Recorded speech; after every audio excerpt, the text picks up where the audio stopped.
Bajrangan, teknik yang ngaahin Kaido, teknik yang bikin para Yonko gentar, teknik paling gila yang pernah Luffy keluarin. Dan Imu tidak bergerak satu langkah pun. Sepertinya Joy Boy juga pernah pakai teknik ini. Gila sih, Imu bilang itu sambil santai, sambil berdiri tegak, sambil sama sekali tidak terluka. Sementara Luffy dan Loki, dua monster paling berbahaya di Elbaf, udah hampir di ujung batas mereka. Ini chapter 1182 dan hari ini kita bedah teori chapter 1182 One Piece. Ini tentang seberapa jauh gap antara Luffy, Loki, dan Imu. Tentang flashback Joy Boy yang akhirnya mulai terkuak dan tentang satu pertanyaan yang belum ada jawabannya. Kekuatan apa yang dibutuhkan Luffy untuk bisa benar-benar mengalahkan Imu? Kita bahas satu persatu. Stay sampai habis. Let's go. Oke, kita mulai dari kondisi lapangan dulu. Hutan dunia matahari Elbaf. 3 pihak di sana, Luffy, Loki, dan Imu. Dan setelah beberapa putaran pertarungan, sesuatu yang tidak pernah terjadi mulai kelihatan. Imu mulai terlihat lebih serius. Bukan panik, bukan terluka parah, tapi lebih serius. Dan itu sendiri udah prestasi luar biasa. Luffy jalan duluan, dia lempar bola energi petir raksasa, terus dia pukul pakai Ragnir. Boom! Satu bukit setara gunung hancur rata. Imu terpaksa menghindar, santai, tapi dia bergerak. Giliran Luffy, dia buat bola karet dari bongkahan bukit, diisi energi matahari, dibungkus haki. Hajar Imu ratusan kali, terus-menerus tanpa henti. Imu terpaksa gabungin api hitam Omen dengan petir hitam haki cuma untuk musnahkan bola itu. Wait, Imu harus kombinasikan dua kekuatan berbeda cuma untuk ngatasin bola karet Luffy. Iya bro, itu beneran terjadi. Tapi kemudian Imu ngomong, ini belum seseru pertarungan melawan para pendahulu di masa lalu. Terus Imu naik level.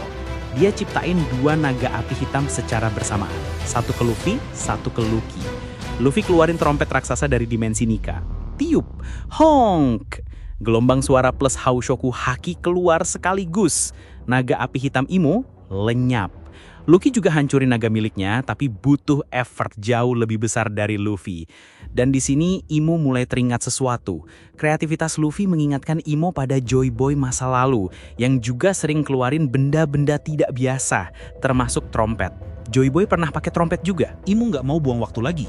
Dia buat lingkaran sihir besar di atas kepala Luffy dan Loki. Distorsi udara, kehancuran yang nggak kelihatan bentuknya, sesuatu yang lebih dari sekadar serangan fisik. Luffy dan Loki hancurin lingkaran itu. Teamwork, respons cepat, tapi Imu langsung serang tanpa jeda. Luffy dipukul berlapis api hitam, terpental jauh. Loki ditendang api hitam, terpental jauh juga. 2 serangan, 2 badan terlempar. Ini terasa seperti kekalahan. Tapi keduanya bangkit, dan mereka memutuskan untuk gabungkan segaranya. Luffy keluarkan energi matahari penuh, Loki keluarkan energi petir penuh. 2 kekuatan alam yang berlawanan, matahari dan petir, digabung dalam satu serangan. Imu terhempas ke dunia bawah. Bro, ini serius? Ini serius. Untuk pertama kalinya sejak pertarungan melawan Joy Boy, Imu terjatuh, masuk ke dunia bawah. Kombinasi 2 penerus legenda berhasil membuat hal yang selama ini tidak pernah terjadi.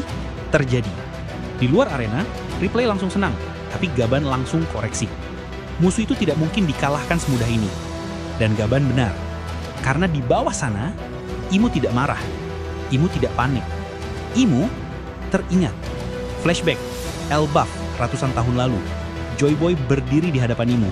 Kondisi yang sama, Imu terjatuh ke dunia bawah dengan cara yang serupa. Dan serangan Joy Boy masa lalu itu masih lebih kuat dari kombinasi Luffy dan Loki sekarang. Biarkan itu meresap sejenak. Luffy dan Loki kejar ke dunia bawah. Mereka pikir ini kesempatan. Yang mereka temuin, luka goresan kecil di tubuh Imu. Itu saja.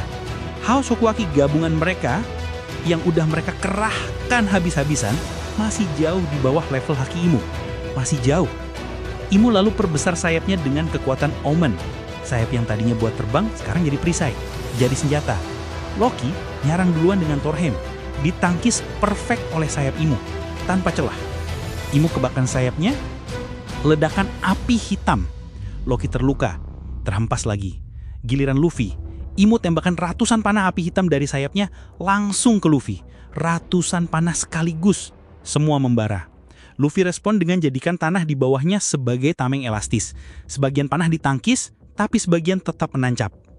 Luffy buka tameng, mental semua api hitam balik, berhasil keluar. Dan kemudian, dia keluarkan Bajrangan, teknik yang ngalahin Kaido. Serangan paling ikonik Luffy dalam sejarah One Piece, Bajrangan. Imu berdiri tegak, menatap, dan berkata, "Sepertinya Joy Boy juga pernah pakai teknik ini. Tidak terkesan, tidak terluka, tidak bergerak." Gila sih, ini bukan sombong biasa. Ini Imu yang udah merasakan Bajrangan versi aslinya dari Joy Boy langsung. Versi Luffy sekarang masih jauh, masih di bawah. Dan itu adalah realita yang paling berat di chapter ini. Oke, kita pindah sebentar dari Elbaf.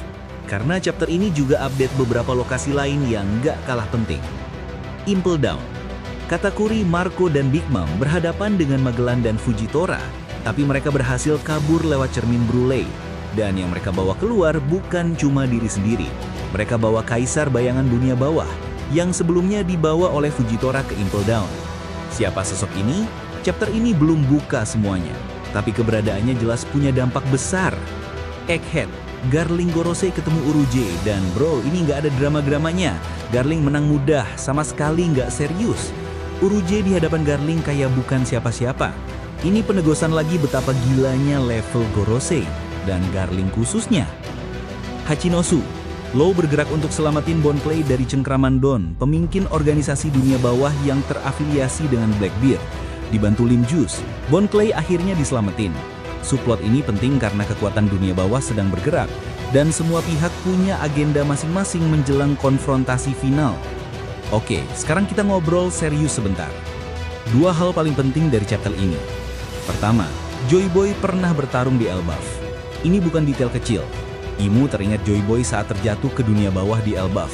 Joy Boy juga pernah buat Imu terjatuh dengan cara yang sama di tempat yang sama. Artinya, Elbaf bukan cuma latar. Elbaf adalah tempat di mana Joy Boy pernah membawa pertarungan paling dekat dengan kemenangan. Kenapa Joy Boy bisa sekuat itu? Apa yang dia punya yang belum dimiliki Luffy sekarang? Pertanyaan yang mungkin akan dijawab seiring Luffy makin berkembang. Kedua, Bajrangan tidak mempan. Bajrangan adalah ceiling dari apa yang Luffy bisa lakukan sekarang. Dan Imu sudah merasakannya dari Joy Boy yang versinya jauh lebih kuat.